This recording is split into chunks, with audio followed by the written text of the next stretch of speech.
Hello, this is Eric Klein from www.dharmaconsulting.com. Not sure if I put enough W's in there. I want to continue our conversation about core values and talk about how to live, how to fully embody your core values. Once you've focused in on what the three core values are for you, using a list, using self-reflection, using some kind of card deck. We like this card deck here at Dharma Consulting. A lot of people find this valuable. You can create your own by getting a list of values, writing them on cards, and then kind of sorting through them and looking at them, asking yourself, is this a source of passion and purpose for me? And finding out what the three are for you. Once you have them, then the question is, what does it look like? What does it look like for you to express this particular value fully and authentically? And that expression will vary depending on activity, depending on relationship, depending on life context. For example, I recall several people who, in a recent workshop, who had identified spirituality as one of their core values. On reflection, it became clear to them that they could fully and authentically express that value of spirituality differently in different contexts of their life, and that it was necessary, in fact, for them to express that value differently and appropriately in different contexts of their life.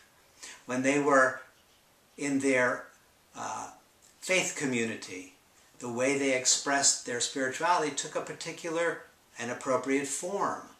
But when they were in their work environment, they could just as fully and authentically express that spirituality, but the form needed to change and adapt to the context.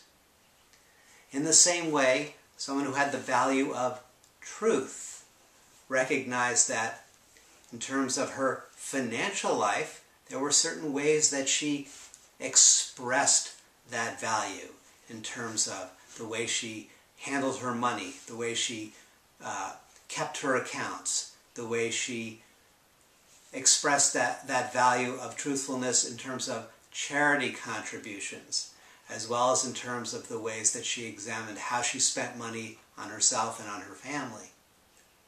In her work environment, that value of truth was fully and authentically expressed in terms of the way that she communicated, the way that she gave and received feedback, the time and attention that she devoted to her work and to the development of the people on her team.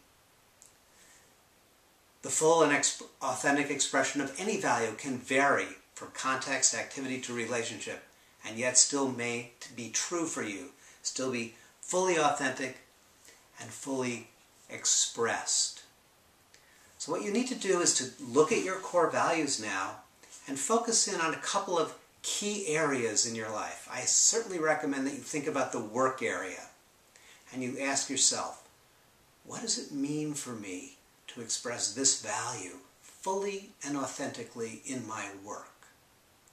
You may discover that you are currently expressing this value partially.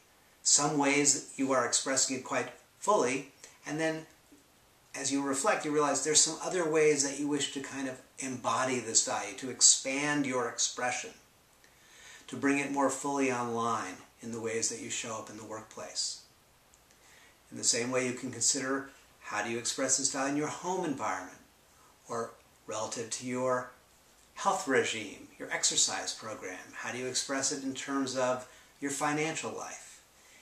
Each of your core values, if they're truly core and essential for you, needs to be connected in a conscious, in a congruent, and an embodied way to each of the important areas of your life. What does it mean for you to express this value fully and authentically?